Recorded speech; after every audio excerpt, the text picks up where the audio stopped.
Alrighty, hello and welcome back to Black Petal Gardening. This is Sia. If this is the first video you've seen of ours, welcome. And of course, if you've been following along, welcome back.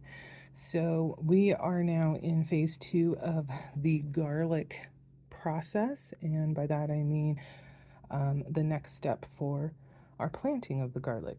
If you saw our previous video where we're kind of planning out how we were going to plant in the new raised bed that we created, not specifically for garlic, but that's what we've decided we're going to put in there. Then you know that we have 4 varieties that we're going to be planting, and so we're going to go over those. So the first one here we purchased from Fillery Farm. This is not a company that I'm familiar with. I happened to find it while I was doing some garlic research, finding things that I wanted to try. And quite frankly, the reason I purchased it is this variety is called Oregon Blue Garlic. I live in Oregon, so it sounded like a fun idea. So that's these. We also ordered some from Burpee, and this is the Enchelium Red. So in each case, I believe this is about a pound. This one might not be a pound, but this is a pound of them, and you can see we've got 3, 6, 8 heads of garlic, it looks like. Here we only have 4, so this may be actually like a half pound instead of a pound. And then we also purchased some from Johnny's Selected Seeds. This one is German Extra Hardy, and you can see we've got 3, 6, 7 cloves. And then we also got some music from Johnny's, and this has quite a bit: 3, 6, 7, 10, 13, 14 heads. So we are definitely not going to be planting every single one of these heads today. This looks like it could have maybe, I don't know, 8, 1, 2, 3, 4, but are they split? Kitty, this is not a time for you to be on my table. No time is a time for that. Kind of hard to tell without breaking it open. I think we had one that popped open, but whether I can find it now. Oh, there it is. So you can see in here, we've got 1, 2.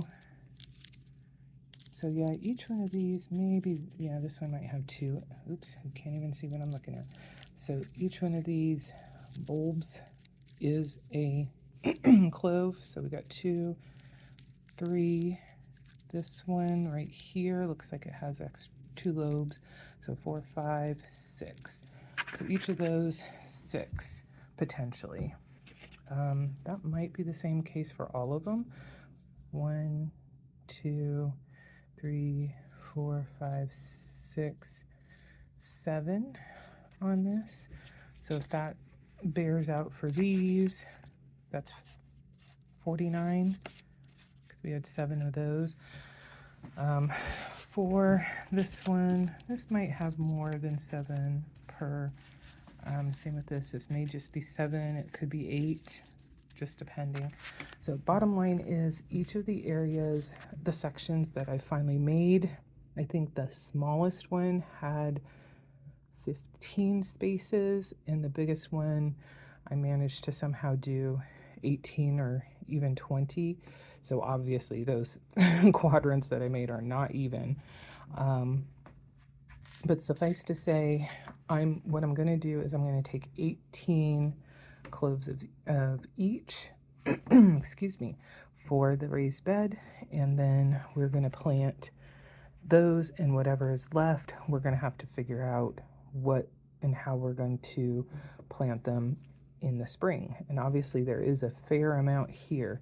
What I don't know is if there's a way that I can save these so that I can use them next year. My thought is to put them in the refrigerator, and hopefully that means they stay in like a dormancy stage without rotting or anything like that, but I'm not sure. So if you have any experience with going that route, hey, shoot me a note.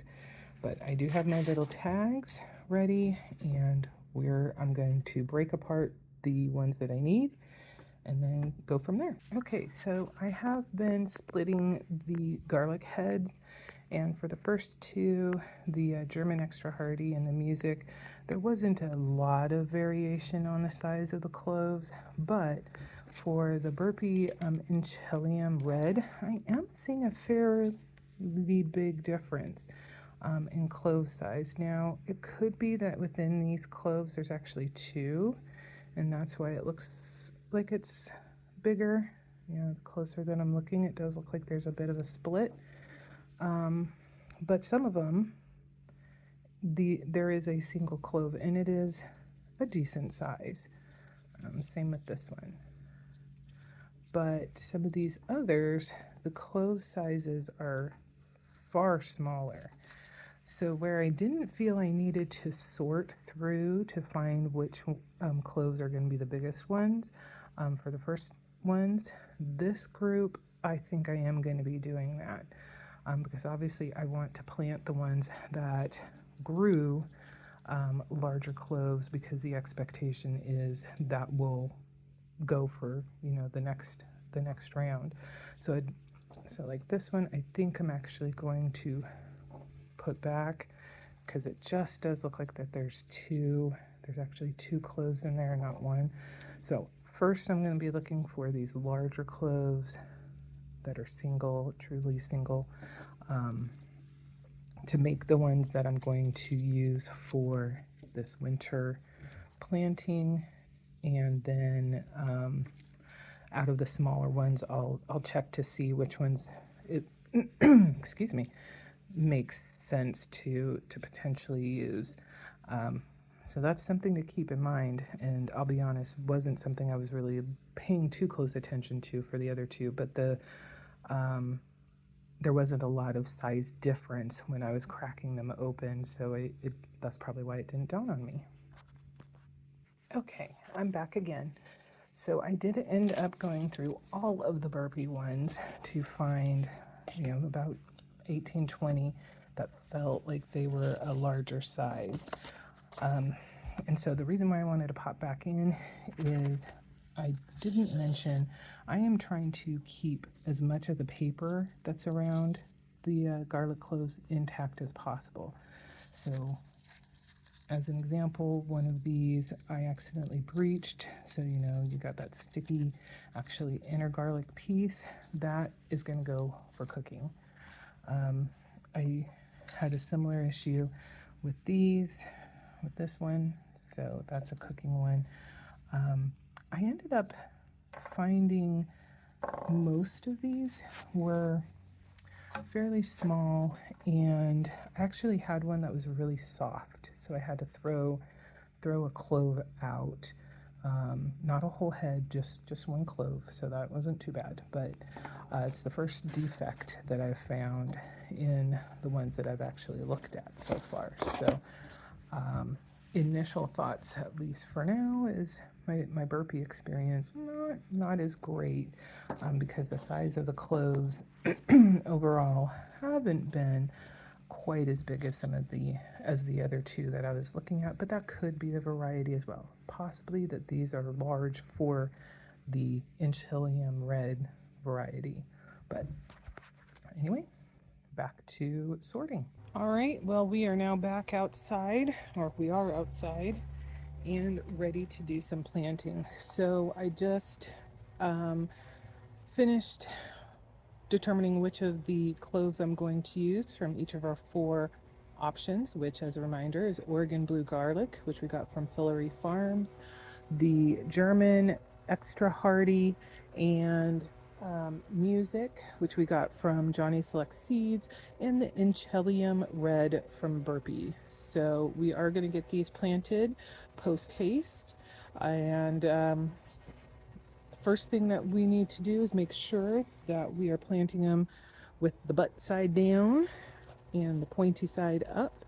I am only going to be planting these about 2 inches to 3 inches deep. I don't want to go any deeper than that, mainly because I do plan on adding some leaf litter to the top of this as a mulch later on. And, we may add some additional compost and stuff like that. We don't want it to be too deep. But so you can see here, these are the Oregon blue garlic. I picked the ones that looked the largest. So I am hopeful that that's going to translate into larger cloves as well. Now, you may be able to hear in the background, hopefully it's very softly in the background, but hard to say. The sounds of my neighbors doing their yard stuff. Unfortunately, we are an urban garden, and so we do not have the luxury of being out in the country where, your nearest neighbor doing their own thing is not something you can hear. So, anyway, this is what we're doing here. And I think what I'll do is I will continue to plant these, but I won't be making any comments, so that I'll be able to fast forward this for you guys.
Okay, so that is it. We've got what we're going to put into this raised bed in.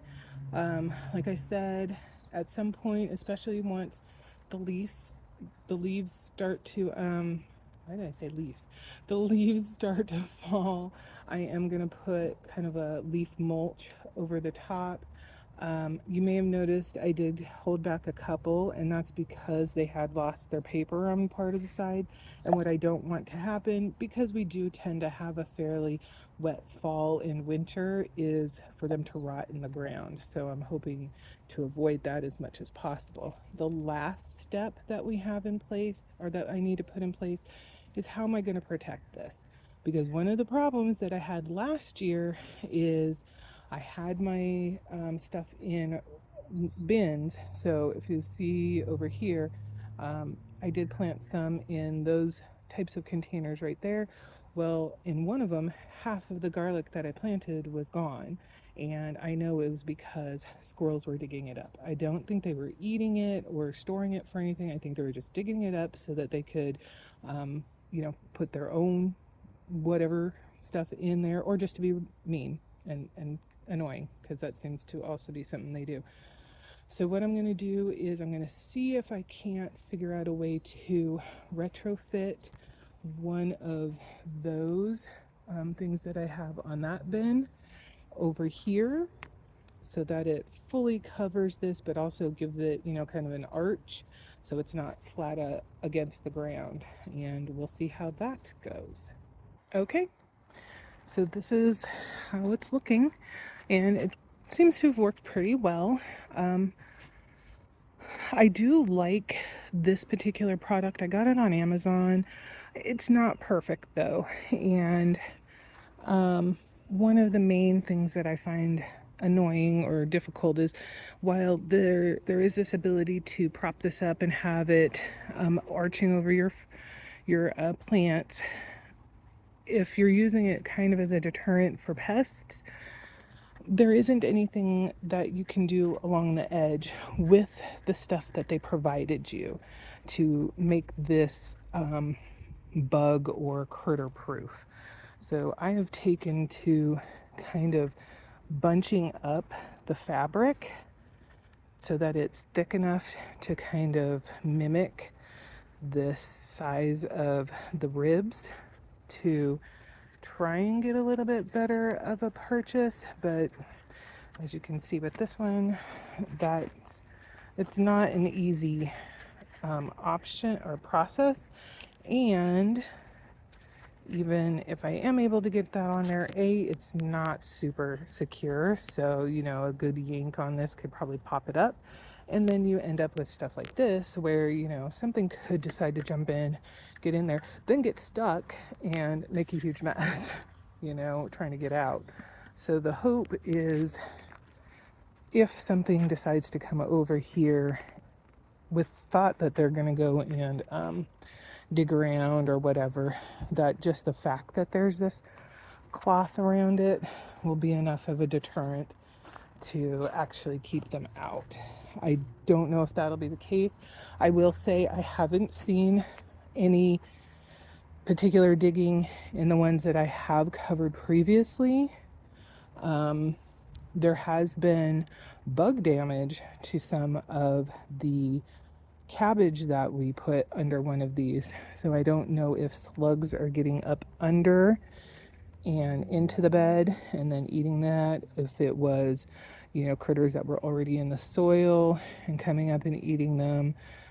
That is something I haven't determined yet, but this is not a 100%, critter proof option, but I am hopeful that it will be enough to keep the squirrels out during this time period and into the spring until we start getting shoots coming up and taking up much of the space, so there isn't any need for anything to be digging in there. So that's where we are. I'm very happy that I was able to get the fall garlic in. Again, I will be doing some additional in the spring as well, so I can kind of see how do those two different planting timings play against each other. All of these are new varieties for us, so it'll be interesting to see how they go. I have purchased seeds before from both Burpee and Johnny Select Seeds, but I have not from the Fillery Farms. So the Oregon Blue will be a double new situation. We'll just see how things go. If you have any suggestions, ideas, or just things that you'd like to comment about, of course, our comment section is down below. We really appreciate it when you take the time to do that. We'd love to have you like and subscribe as well if you are interested in seeing how things go in the future. Alrighty, well, I hope you have a marvelous day. Take care of yourselves. Bye-bye.